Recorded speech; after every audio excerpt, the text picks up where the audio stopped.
ോട് പറഞ്ഞു സഹാബ വഇന്നകും മുബ്തലീതും ബിഫിത്നത്തിൽ നിങ്ങൾ വല്ലാത്ത പരീക്ഷണങ്ങൾ കൊണ്ട് ജീവിതത്തിൽ ബുദ്ധിമുട്ടിക്കപ്പെട്ടവരാ.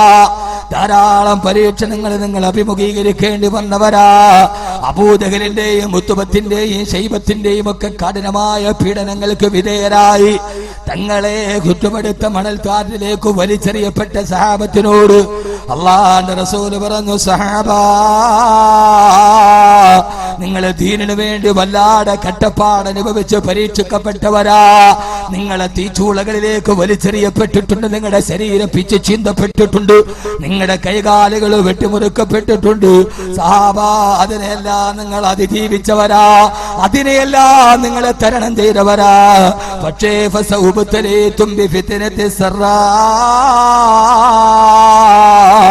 ഇനി സൗഭാഗ്യം കൊണ്ട് നിങ്ങളെ പരീക്ഷിക്കപ്പെടുന്ന കാലം വരും സഹാബാ.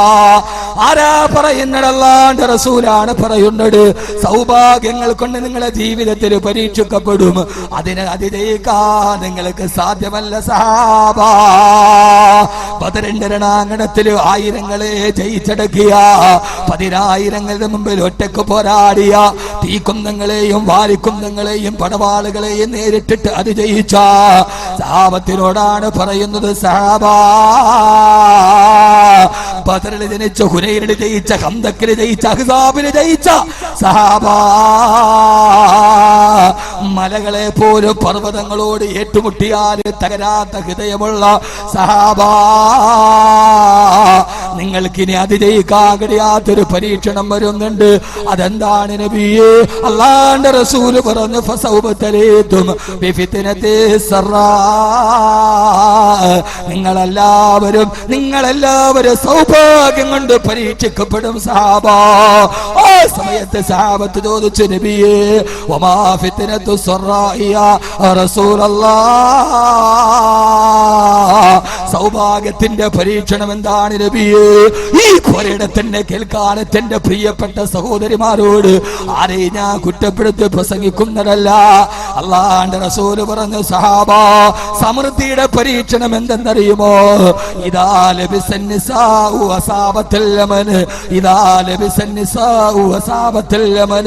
തിരുദൂതരേ തിരുദൂതരേ മാണിക്യപ്പൂവേ മണിദൂതരേ മുത്തു മുസ്തഫ അങ്ങേക്ക് 1000 സലാം.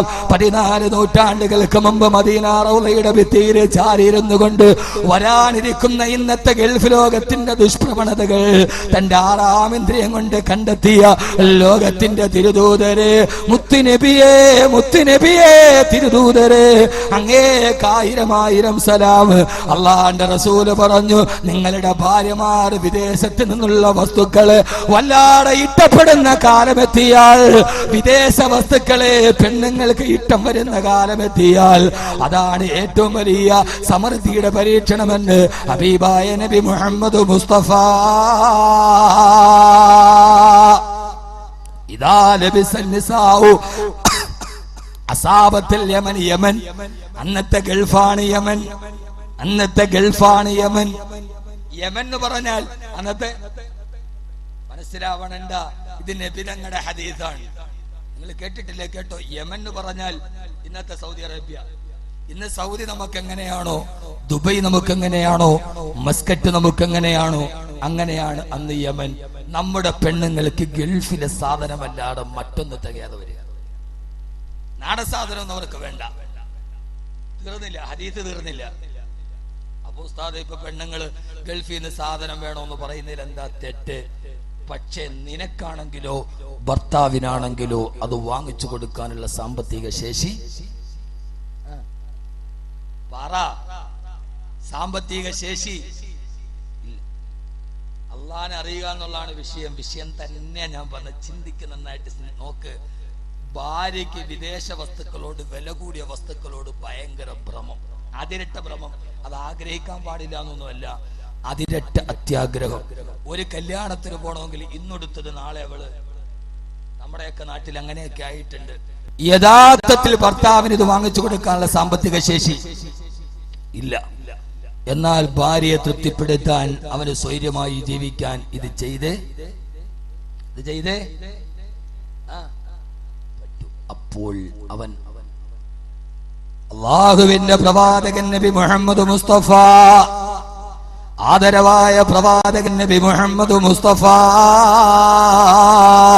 സല്ലല്ലാഹു അലൈഹി വസല്ലമ പറയുകയാ, തന്റെ ഭാര്യയെ തൃപ്തിപ്പെടുത്താൻ വേണ്ടി, അവളുടെ ആഗ്രഹത്തിനു വേണ്ടി അവൻ അല്ലാഹുവിന് ഇഷ്ടപ്പെടാത്തത് പ്രവർത്തിക്കപ്പെടാൻ നിർബന്ധിതനാവുക. അവൻ ആ സമയത്ത് അല്ലാഹനെ മറക്കുക. അവൻ പടച്ചറപ്പിനെ തൽക്കാലത്തിലേക്ക് മറക്കേണ്ടി വരിക. ഭാര്യയുടെ ആഗ്രഹം പൂർത്തീകരിക്കാൻ വേണ്ടി അവൻ ഹറാമ് ചെയ്യുകയാ. അവൻ അറബിയെ പറ്റിക്കാൻ തീരുമാനിക്കുകയാ. അല്ലെങ്കിൽ ഗൾഫിൽ ലോട്ടറി എടുക്കാൻ, ഗൾഫിൽ ചീട്ട് കളിക്കപ്പെടാൻ പാവപ്പെട്ട ഭർത്താവ് നിർബന്ധിതനാവുകയാ. അവൻ അല്ലാഹനെ മറക്കാൻ നിർബന്ധിതനാകുമ്പോ ആ ഒരവസ്ഥ, സാഹചര്യം സംജാതമാകലാണ് നിങ്ങൾക്ക് അതിജയിക്കാൻ കഴിയാത്ത പ്രതിസന്ധി എന്ന് ആദരവായ പ്രവാചകൻ നബി മുഹമ്മദ് മുസ്തഫ സല്ലല്ലാഹു അലൈഹി വസല്ലമ ആർഭാടത്തോടെയുള്ള ജീവിതത്തിന് വേണ്ടി അതിനുള്ള സാമ്പത്തിക ശേഷി ഇല്ല എന്നിരിക്കെ പടച്ചറപ്പിനെ ഭയക്കാതെ ജീവിക്കുന്നൊരു സാഹചര്യത്തിലേക്ക് ഭാര്യയെ തെറ്റ് ചെയ്യാൻ ഭർത്താവ് നിർബന്ധിക്കുക, ഭർത്താവിനെ തെറ്റ് ചെയ്യാൻ ഭാര്യ നിർബന്ധിക്കുക. ആ ഒരു സാഹചര്യം വീടുകളിലേക്ക് സംജാതമായി. ആ സാഹചര്യത്തിൽ മക്കൾ പോലും അല്ലാഹനെ പഠിപ്പിക്കാൻ സമയമില്ലാതെ ജീവിക്കുമ്പോ അത് നിന്റെ ജീവിതത്തിൽ ഏറ്റവും വലിയ പ്രതിസന്ധിയാണ്. അല്ലാഹനെ അറിയാത്ത കുടുംബം, പടച്ചറപ്പിനെ അറിയാത്ത കുടുംബം, ആ കുടുംബത്തിന്റെ അവസ്ഥയിലേക്ക് മാറുമ്പോ ആർഭാടത്തിനു വേണ്ടി കല്യാണത്തിന് 10,000ന്റെ സാരി അണിയാൽ അല്ലാഹ് ഇഷ്ടപ്പെടാത്തത് ചെയ്യാൻ തീരുമാനിക്കുന്ന ഒരു സാഹചര്യത്തിലേക്ക് കുടുംബങ്ങൾ മാറുമ്പോ കുടുംബത്തിൽ നിന്ന് അല്ലാഹനെ മാറ്റപ്പെടുക. എന്തിനാ? ഒരു തുച്ഛലാഭത്തിന് വേണ്ടി. എന്റെ പ്രിയപ്പെട്ട പെങ്ങള്, ഈ ഭൗതിക ജീവിതത്തിന്റെ ആഡംബരത്തിന് വേണ്ടി ഒരല്പനേരം പടച്ചറപ്പിനെ മറക്കുമ്പോ നിങ്ങൾ ഓർക്കാറുണ്ടോ? പാതിരാവിന്റെ നിശബ്ദതയിൽ ഉമർ റളിയല്ലാഹു തആല നടന്നു പോകുമ്പോഴല്ലേ വീടിന്റെ ഉള്ളിൽ നിന്ന് സംസാരം കേൾക്കുന്നത്, മോളെ പാലില് വെള്ളം ചേർക്കും മോളെ. ഇല്ല ഉമ്മ, ചേർക്കില്ല. ഉമർ അറിഞ്ഞാൽ ശിക്ഷിക്കും ഉമ്മ. ആ സമയത്താണ് ഉമ്മയുടെ മറുപടി, മോളെ ഉമർ ഉറക്കമല്ലേ, നമ്മൾ പാലില് വെള്ളം ചേർത്താൽ ഉമ്മ അറിയില്ലല്ലോ. ആ സമയത്താണ് ലോകത്തിലെ ഒരു പെണ്ണിന്റെ ധീരമായ ശബ്ദമുണ്ടായത്, ഉമ്മ ഇദാ കാന ഉമറു നായിബൻ ഫറബ്ബു ഉമറു യഖ്ലാൻ. ഉമർ ഉറങ്ങിയാലും ഉമറിന്റെ റബ്ബ് ഉറങ്ങില്ലല്ലോ ഉമ്മ. ഉമർ ഉറങ്ങിയാലും ഉമറിന്റെ റബ്ബ് ഉറങ്ങില്ലല്ലോ ഉമ്മ. പാലിന് വെള്ളം ചേർക്കാൻ പറയുമ്പോ ആ സമയത്ത് ഉമ്മയോട്, തന്നെ പ്രസവിച്ച ഉമ്മയോട്, നൊന്ത് പ്രസവിച്ച മാതാവിനോട് അല്ലാഹനെ കുറിച്ച് പാതിരാത്രിയിൽ ഓർമ്മപ്പെടുത്താൻ കഴിയുന്ന ഒരു പൊന്നുമോള് നമ്മുടെ വീട്ടിലുണ്ടോ? ഉമറിന്റെ കാലം തിരിച്ചു വരട്ടെ. അല്ലാഹനെ കുറിച്ച് പറയാൻ ഉമ്മ ഈ ചെയ്യുന്നത് തെറ്റാണെന്ന് അന്യ പുരുഷനോടും മൊബൈലിലൂടെ സംസാരിക്കുമ്പോ +1 പഠിക്കുന്ന മോള് പറയണം, ഉമ്മ ഇത് തെറ്റാണ് ഉമ്മ, ഇത് തെറ്റാണ് ഉമ്മ എന്ന് പറയാൻ കഴിയുന്ന കുടുംബത്തിന്റെ ഉള്ളിൽ പടച്ചറപ്പിനെ കുറിച്ച് ഓർമ്മിപ്പിക്കാൻ കഴിയുന്ന ഒരു കൗമാരത്തിന് ജന്മം കൊടുക്കാൻ എന്റെ പ്രിയപ്പെട്ട പെങ്ങള് ഗൾഫിൽ കിടന്നിട്ട് ഉപ്പ പാടുപെടുകയാ. ഉമ്മാന്യ പുരുഷനോട് സംസാരിക്കരുത്, ഇത് ഉപ്പയോട് ഞാൻ പറയുമെന്ന് പറയാൻ ഇത് റബ്ബിന് ഇഷ്ടപ്പെടില്ല, ഇത് അല്ലാഹ്ക്ക് ഇഷ്ടപ്പെടില്ല, ഇത് നരകത്തിന്റേടാണ് പറയുന്നൊരു പൊന്നുമോളുണ്ടാവണം. അപ്പോഴാണ് നമ്മൾ വെഞ്ഞാറമൂടെ പൊന്നുമോളെ ഓർക്കുക.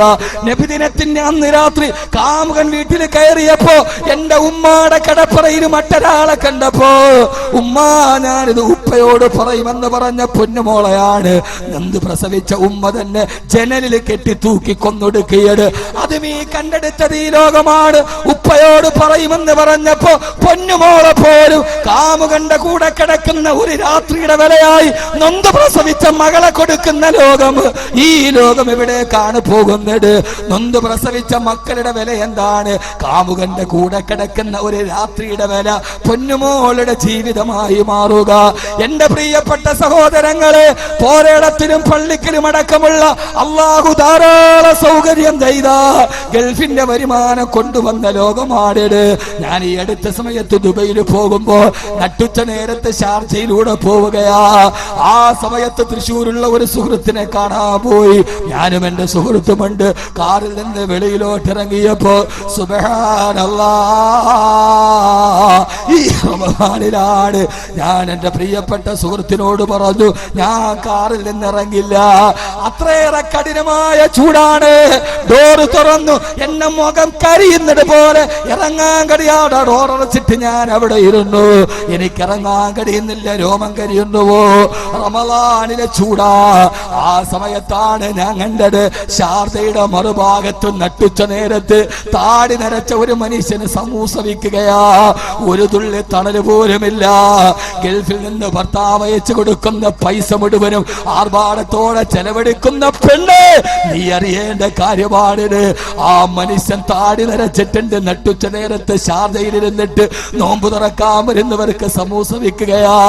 ഡോറ് തുറന്ന സമയത്ത് അദ്ദേഹം എന്നെ കണ്ടു. ഞാൻ ഡോറടച്ച് ചൂട് കാരണത്താൽ സമൂസ ഇരുന്ന സ്ഥലത്ത് നിന്ന് പാഞ്ഞു വന്നിട്ട് ആ സമയത്ത് എന്റെ വണ്ടി മുന്നോട്ട് പോയി. അദ്ദേഹം വരുന്നത് കണ്ടിട്ട് ഞാൻ എന്റെ ഡ്രൈവറോട് നിർത്താൻ പറഞ്ഞു. ഓടി വന്നു കാറ് തുറന്നപ്പോ, ഉസ്താദേ ബാക്കബി ഉസ്താദല്ലേ? അതേന്ന് പറഞ്ഞപ്പോ, ഉസ്താദേ ദുആ ചെയ്യണേ ഉസ്താദേ, എനിക്ക് 5 പെൺമക്കളാ. ഒരു മോളുടെ കല്യാണമേ കഴിഞ്ഞിട്ടുള്ളൂ. 4 പെൺമക്കൾ ഇപ്പോഴും കല്യാണ പ്രായമെത്തി നിൽക്കുകയാ. ദുആ ചെയ്യണേ ഉസ്താദേ എന്ന് പറയുമ്പോ ഞാൻ അദ്ദേഹത്തോട് ചോദിച്ചു, നിങ്ങളുടെ വീട് എവിടെയാ? എന്റെ പ്രിയപ്പെട്ട സഹോദരങ്ങളെ, ആ മനുഷ്യൻ എന്നോട് പറഞ്ഞു, ഉസ്താദേ എന്റെ വീട് പാരിപ്പള്ളിക്കടുത്താ. ഞാൻ ചിന്തിച്ചു പോയി, റബ്ബേ, നട്ടുച്ച നേരത്താ പാവപ്പെട്ട മനുഷ്യൻ സമൂസ വിൽക്കുന്നത് എന്തിനാ? തന്റെ പൊന്നുമോളെ ഒന്ന് കെട്ടിച്ചു വിടാ. എന്റെ പ്രിയപ്പെട്ട പെമ്മക്കള്, ഇതേപോലെ നിന്റെ വാപ്പ താടി നിറച്ചിട്ട് പോലും ഈ ഗൾഫിന്റെ മണലാരണ്യത്തിൽ കിടന്ന് സമൂസ വിറ്റിട്ട് പൈസ ഉണ്ടാക്കി വരുമ്പടാ നീ മൊബൈൽ ഫോണിലൂടെ സല്ലപിച്ച ചെറുപ്പക്കാരന്റെ, ഹൈന്ദവ ചെറുപ്പക്കാരന്റെ, ക്രൈസ്തവ ചെറുപ്പക്കാരന്റെ കൈ പിടിച്ചിറങ്ങിപ്പോയത്. നിന്റെ ഉപ്പാന്റെ കണ്ണുനീരിന് വിലയില്ലല്ലോ മോളെ, നിന്റെ ഉപ്പാന്റെ കട്ടപ്പാടിന് വിലയില്ലല്ലോ മോളെ. ഗൾഫുകാരന്റെ പെണ്ണ്, അവൻ അയച്ചു തരുന്ന ഒരു റിയാലിന് പോലും നീ ഏതെങ്കിലും ഒരു ആർഭാടം കാണിച്ചാ വല്ലാഹി പടച്ചറപ്പിനെ തന്നെയാണ് സത്യം. പിന്നീട് ഞാൻ തിരിച്ചു വരുന്നത് വരെ ആ മനുഷ്യരന്റെ കണ്ണിൽ നിന്ന് മാറിയിട്ടില്ല. ഗൾഫുകാരൻ വലിയ സൗഭാഗ്യവാനാ. എന്റെ ഗൾഫ് യാത്രയിൽ ഞാൻ കണ്ട ഏറ്റവും വലിയ സത്യമതാ. 10 നില കെട്ടിടത്തിന്റെ മുകളിൽ വല്ലാതെ കട്ടപ്പെടുന്നവൻ, ആ പാവപ്പെട്ടവൻ വിത്തുകാളെ പോലെ കട്ടപ്പെടുമ്പോ പോരേടത്തും പള്ളിക്കലുമുള്ള എന്റെ പ്രിയപ്പെട്ട പെണ്ണുങ്ങളോട് ഒരു കല്യാണത്തിന് ഉടുക്കുന്ന സാരി 2ാമത്തെ കല്യാണത്തിന് നീ ഉടുക്കില്ല. നിന്റെ ഒരു സാരിയുടെ വില നിന്റെ ഭർത്താവിന്റെ 1 മാസത്തെ കണ്ണുനീരിന്റെ വിലയാണെങ്കിൽ ആ വില കൊണ്ട് ആർഭാടം നടിക്കുന്ന പെണ്ണ്, ആ വില കൊണ്ട് ആർഭാടം നടിക്കുന്ന പെണ്ണ്. നിന്റെ ഭാര്യ ഇങ്ങനെയാണെന്ന് പറഞ്ഞാലും ഞാൻ എന്റെ പ്രിയപ്പെട്ട സഹോദരങ്ങളോട് പറയുകയാ, 14 നൂറ്റാണ്ട് മുമ്പ് അല്ലാഹുവിന്റെ റസൂല് പറഞ്ഞു, 3 വിഭാഗം ആളുകൾ നാളെ പരലോകത്ത് പടച്ചറപ്പിന്റെ ഏറ്റവും വലിയ കോപം അവർക്കാ. അവര് പരലോകത്ത് രക്ഷപ്പെടുകയില്ല എന്ന് ഹബീബായ നബി മുഹമ്മദ് മുസ്തഫ. 3 വിഭാഗം ആളുകൾ അവരെ